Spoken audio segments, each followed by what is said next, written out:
शुरुआत में हम देखते हैं जैकी नाम के बंदे को, जो पेशे से एक ड्राइवर था और वो अपने मालिक के बेटे जो कि स्कूल में पढ़ रहा था उसे लेकर घर छोड़ने के लिए जा रहा था। लेकिन तभी अचानक वहाँ पर एक आइटम जैसी गर्ल, चिकनी आइटम आ जाती है और इसे कार लेने की डिमांड करती है। अब ये जैकी मना कर देता है तो उसके साथ ही कुछ लफंडरी लोग वहाँ पर आ जाते हैं और जैकी पर प्रेशर बनाते हैं कि हम इस कार को ले जाएंगे। लेकिन उन सालों को पता नहीं था कि ये जैकी काफ़ी सरफिरा हुआ, दिमाग घूम गया आदमी है। इसलिए जैकी वहाँ पर दोस्तों सभी की हवा टाइट कर देता है और जैकी की कार भी काफ़ी इम्पोर्टेंट थी, इसलिए वो लेकर वो चला जाता है स्कूल में। वहाँ से वो अपने मालिक के बेटे को लेकर वहाँ पर घर पर छोड़ने जाता है।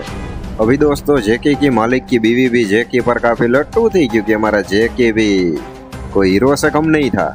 लेकिन जैकी ऐसे ही उस पर ज़्यादा ढोरे नहीं डालता था, क्योंकि वो अपने मालिक की लाइफ बर्बाद करना नहीं चाहता था, इसलिए वो ज़्यादा इंटरफियर नहीं करता था।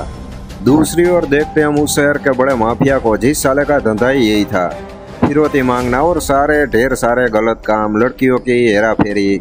अभी उस साले की नज़र आ चुकी थी शहर के बड़े बिजनेसमैन यानी कि जैकी के मालिक के बेटे पर, और वो किसी तरह से उसे अगवा करना चाहता था। इसलिए उसने अपनी फौज भी खड़ी कर ली थी और उन सबको हुक्म भी दे दिया था कि उसको छोटे से मासूम से बच्चे को लेकर आओ मेरे पास। अभी मालिक के बेटे को किडनैप करने के लिए अभी माफिया के लोगों को अच्छे से पता था कि मालिक के बेटे का अगले दिन डेंटिस्ट के पास एक अपॉइंटमेंट है। इसलिए वो गुंडे साले सभी डॉक्टरों की ड्रेस पहनकर मालिक के बेटे को अगवा करने की कोशिश करते हैं। लेकिन मैंने बताया कि जैकी काफ़ी पागल और एक जिम्मेदारी उठाने वाला बंदा था, इसलिए वहाँ पर वो ज़्यादातर मार तोड़ कर देता है। ज़रा देखिए एक बार।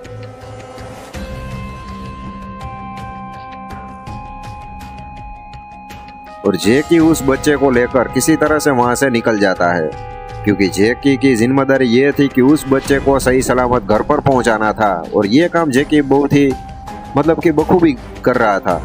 अभी माफिया दोस्तों जैकी से भी 2 कदम आगे था, इसलिए वो जैकी को कॉल करके कहता है कि अगर बच्चा मेरे पास नहीं आया तो मैं उसके माँ बाप को उड़ा दूंगा। इसलिए मेरी एक पंट्री आइटम है, सेक्सी गर्ल, उसे अपनी कार में बिठाओ और वो जहाँ पर कहे वहाँ पर अपनी गाड़ी को ले चलो।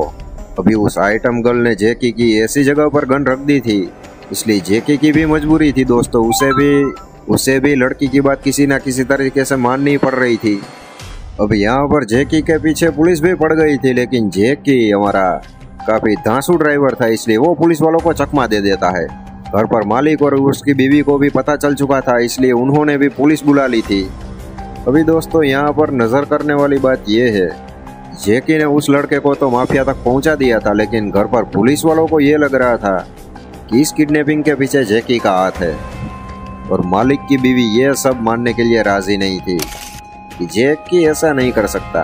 माफिया ने जैकी के मालिक के बेटे के लिए बहुत ही बड़ी फिरौती मांगी थी, मतलब कि अरबों रुपए की, और पुलिस वालों ने जैकी का इकलौता अंकल था उसे किडनैप कर लिया था, क्योंकि वो किसी भी तरह से जड़ मूड़ यानी जैकी तक पहुंचना चाहते थे। हालांकि हम सबको तो पता है कि जैकी निर्दोष है, लेकिन आगे देखते हैं कि क्या होता है। जैकी का अंकल दोस्तों पहले एक रिटायर ऑफिसर था, इसलिए वो जैकी की माफिया की लोकेशन ढूंढने में मदद करता है, क्योंकि माफिया की लोकेशन हर वक्त चेंज होती रहती और जैकी किसी भी तरह से उस बच्चे को वापस लाना चाहता था। लेकिन दूसरी ओर दोस्तों एक आता है बहुत बड़ा ट्विस्ट, क्योंकि माफिया ने बिना कोई फिरौती लिए हुए जैकी के मालिक के बेटे को आज़ाद कर दिया था, और वो सही सलामत पुलिस वालों ने जैकी के मालिक के बेटे को बचाकर उनके पेरेंट्स के अलावा हवाले कर दिया था। लेकिन क्यों, ये आप जानेंगे तो चक्कर खा जाएंगे। इस साइड जैकी माफिया के एक अड्डे पर जाता है तो वहाँ पर वो दंग रह जाता है, क्योंकि वहाँ पर कोई अलग ही साजिश चल रही थी, क्योंकि वहाँ पर इंसानों के ऊपर कुछ अनोखे ही एक्सपेरिमेंट हो रहे थे, जिसे देखकर जैकी भी काफ़ी बुलबुला हो चुका था। वहाँ पर डॉक्टर मौजूद था, जिसके वजह से जैकी को पता चल चुका था कि बच्चा मतलब कि जैकी के मालिक का बेटा है, उसके शरीर के अंदर एक वायरस इंजेक्ट किया हुआ है। इसलिए बच्चा जहाँ जहाँ भी सांस लेगा और जिन किसी लोगों के पास भी रहेगा वो कोई भी नहीं बचेगा, और उन सभी लोगों की मौत 24 घंटे के अंदर हो जाएगी। अभी यहाँ पर दोस्तों जैकी के ऊपर जिम्मेदारी बढ़ चुकी थी, क्योंकि मालिक के बेटे को तो छोड़ो, उसे अपने पूरे के पूरे शहर को बचाना था। और अगर मामला बेकाबू हो जाता तो इन सब में पूरी दुनिया भी आ सकती थी हादसे में। अभी दोस्तों जैकी ने उस वायरस का एंटीडोज उठा लिया था और वो सीधा पहुंच गया था अपनी रखैल के पास, यानी अपनी मालिक की बीवी के पास, और उसे उसने सच सच बताया था क्योंकि वो औरत जैकी पर पूरा भरोसा करती थी। इस जैकी ने सारी हकीकत बता दी थी और उस लड़के को एंटीडोज भी दे दिया था ताकि सारे लोग सुरक्षित रहे।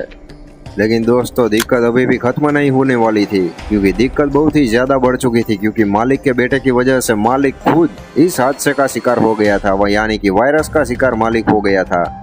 और वो प्रेसिडेंट के साथ मीटिंग अटेंड करने के लिए जा रहा था, जहां पर प्रेसिडेंट की जान को भी खतरा था। अभी दोस्तों जैकी को मालिक को भी रोकना था, क्योंकि प्रेसिडेंट ही नहीं रहा तो देश का क्या होगा। अभी दोस्तों जैकी को कुछ समझ नहीं आ रहा था, इसलिए वो डायरेक्ट माफिया के पास जाता है और उसे पूछता है कि साला ये तू क्या नौटंकी कर रहा है। तभी माफिया उसे सच्चाई बताता है कि मैं प्रेसिडेंट को मारना चाहता हूँ और तुम्हारा मालिक बहुत ही बड़ा गवर्नमेंट ऑफिसर है और उसका बैठना उठना प्रेसिडेंट के साथ है, इसलिए हमने उसे टारगेट किया, उसके लड़के को, और ये सब करके हमें बहुत ही खुशियाँ मिल रही है।